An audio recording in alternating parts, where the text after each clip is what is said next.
Hello, सुप्रभात बच्चों, कैसे हो आप सभी। मैं Shrimati Geeta Saini MN international school Malakheda कक्षा 8 की संस्कृत की पाठशाला में आप सभी का स्वागत है। बच्चों, आज हम हमारी पाठ्य पुस्तक रुचिरा के पाठ 3 यानी अध्याय 3 के बारे में अध्ययन करेंगे। अब हमारा अध्याय देखिए, आप लोगों का सुभाषितानी पूरा हो चुका। विलस्य वाणी न में कदापि श्रुता, बिल की वाणी मैंने कभी नहीं सुनी, ये भी पूरा हो चुका। फिर उसके बाद में हमने क्या किया था, चौथा अध्याय चतुर्थ पाठ किया था, सदैव पुरतो निदेहि चरणम, ये भी हमारा पूरा हो चुका था। फिर हमारा पंचम अध्याय कंटके नेव कंटकनम, यानी कांटे से ही कांटा निकलता है, इसका भी क्या है, हिंदी अनुवाद पूरा हो चुका था। इसके कुछ क्वेश्चन आंसर्स भी मैंने आप लोगों को भेज दिए थे। अब इसके 1-2 क्वेश्चंस और रह रहे हैं जो मैं आप लोगों को भेज दूंगी। अब हमारा एक थर्ड चैप्टर यानी तीसरा पाठ, तृतीय पाठ है जो रह रहा था हमारा डिजी भारतम। डिजी भारतम का है हमारा, जैसे आज का सभी सुन रहे हैं डिजिटल भारत, डिजिटल इंडिया, तो बहुत लोगों के मन में ये है कि ये डिजिटल भारत जो है वो है क्या। डिजी भारत जो है उसी के बारे में हमें बताया गया है कि डिजिटल भारत आखिर है क्या।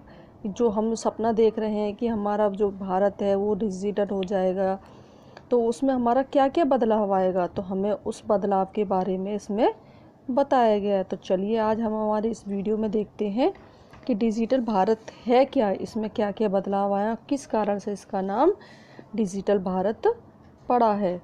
और इसके साथ ही बच्चों, जिन्होंने बुक नहीं खरीदी है, जिन्होंने पुस्तक नहीं खरीदी है, वो जल्दी से जल्दी जा कर के अपनी पुस्तक खरीद लें, क्योंकि इस समय पुस्तक का होना आपके पास में बहुत ज़्यादा आवश्यक है। तो चलिए हम देखते हैं, तृतीय पाठ है यानी तीसरा पाठ, डिजी भारतम यानी डिजिटल भारत। तो देखिए इसमें क्या है, अध्य माने होता है आज, संपूर्ण विश्व माने सारे संसार में, डिजिटल इंडिया इत्यस्य इसकी चर्चा यानी बातचीत, श्रुति माने सुनी जाती है। कह रहे हैं कि आज पूरे संसार में डिजिटल इंडिया यानी डिजिटल भारत, इसकी चर्चा यानी इसी की बातचीत सुनी जाती है हर किसी से, जहाँ देखो वहाँ एक ही बात होती रहती है, डिजिटल भारत, डिजिटल इंडिया। कह रहे अस्य पदस्य कह भावे, अस्य माने इस, पदस्य माने पद का, कह माने क्या, भावे माने भाव, इति मनसी जिज्ञासा उत्पद्यते, यानी इस पद का क्या भाव है, मन में यह जिज्ञासा उत्पन्न होती है। अस्य पदस्य कह भावे इति, इस पद का क्या भाव है, पद का मतलब डिजिटल इंडिया का क्या भाव है, यह जिज्ञासा या जानने की जो इच्छा है वो मन में उत्पन्न होती है। काल परिवर्तनेन सह, काल माने होता है बच्चों समय, परिवर्तन माने होता है बदलाव, और तृतीय विभक्ति लगी हुई है के साथ।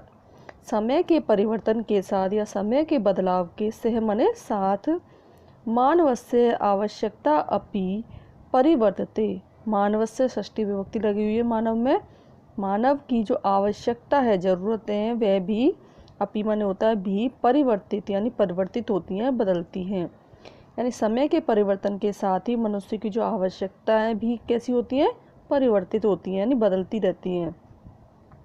प्राचीन काले, सप्तमी विभक्ति लगी हुई है काले में, प्राचीन काल में ज्ञानस्य आदान प्रदान मौखिकम आसीत्, ज्ञान में षष्ठी विभक्ति लगी हुई है, ज्ञान का आदान और प्रदान मौखिकम आसीत्, आदान प्रदान यानी लेना और देना मौखिक था। आपने देखा होगा प्राचीन काल में जो छात्र थे वो क्या करते थे, गुरुकुलों में रहते थे, वहाँ पर किसी भी तरह की कोई पुस्तक वगैरह नहीं होती थी। वो क्या, गुरु क्या है, मौखिक ज्ञान देते थे, और विद्यार्थी छात्र जो होते थे उसको ग्रहण कर लेते थे, शिष्य उसको ग्रहण करते थे। तो कह रहे हैं प्राचीन काल में ज्ञान का आदान प्रदान यानी लेना और देना मौखिक था।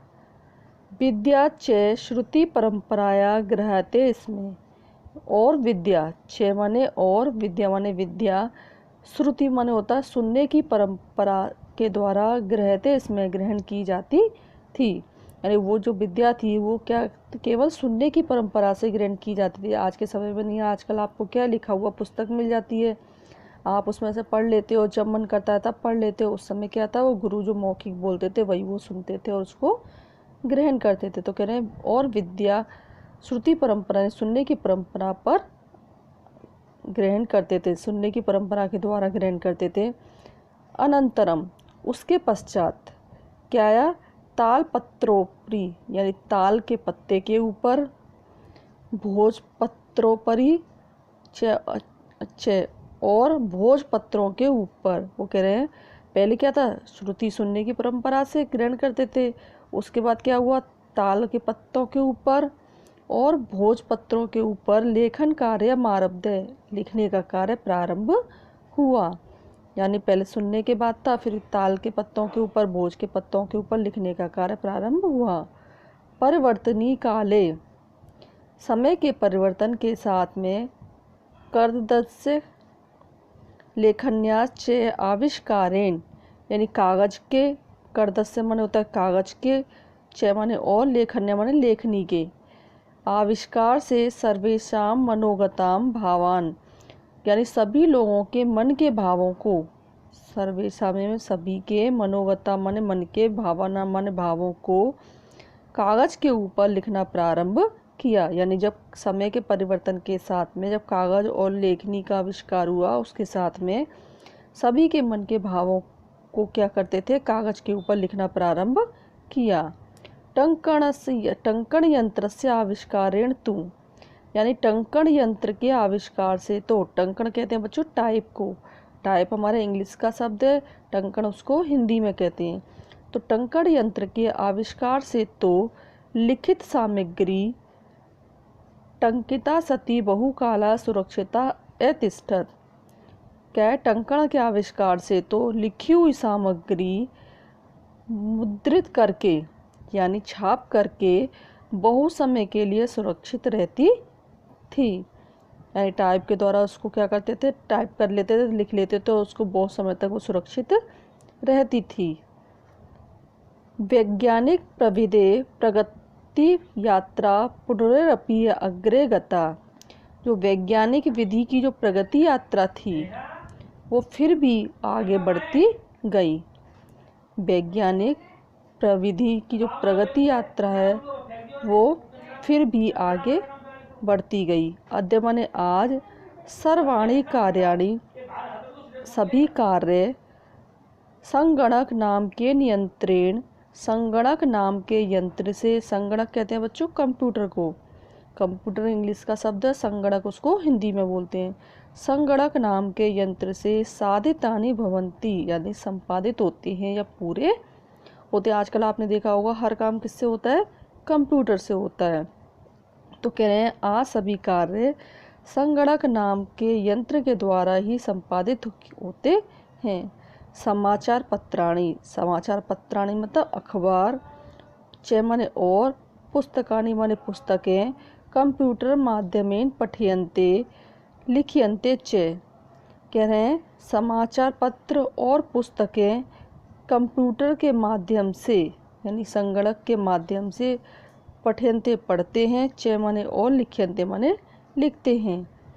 कर्द उद्योगे वृक्षाणाम उपयोगेन, कागज के उद्योग में वृक्षों का उपयोग के द्वारा, वृक्षाकर्तयन्ते इसमें, यानी कागज के उद्योग में वृक्षों के का उपयोग से वृक्ष काटे जाते थे।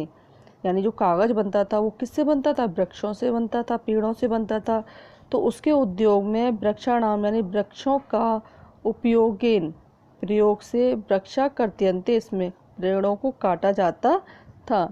परम संगणकस्य अधिकाधिक प्रयोगेण वृक्षाणाम कर्तने न्यूनता भविष्यन्ति, वो कह रहे हैं परंतु कंप्यूटर के यानी संगणक के अधिक से अधिक प्रयोग से वृक्षों का काटना कम से कम हो जाएगा। यानी जब कंप्यूटर से काम होगा, कागज़ से काम नहीं होगा, तो क्या कागज़ की जो आवश्यकता वो कम हो जाएगी। तो उनका की वजह से क्या अधिक से अधिक प्रयोग से वृक्षों को जो काटने है वो कम से कम हो जाएगा इति विश्वास है, ऐसा विश्वास है। अनेन पर्यावरण सुरक्षाया दिशि महान उपकारो भविष्यति, और पर्यावरण की सुरक्षा की दिशा में यह महान उपकारी होगा। यानी पर्यावरण सुरक्षा के लिए जो हम बात करते हैं उसके लिए भी जो पेड़ों का कम से कम काटा जाना है वो कैसा होगा, सुरक्षा की दृष्टि से भी महान उपकारी होगा। इस तरह से बच्चों आज हमने हमारे क्या है इसको डिजी भारत के एक पैराग्राफ को पूरा किया, आज एक भाग को किया। उसके बाद में इसका जो अगला भाग है वो हम आपको कल के वीडियो में बताएंगे। आज के लिए इतना ही, धन्यवाद।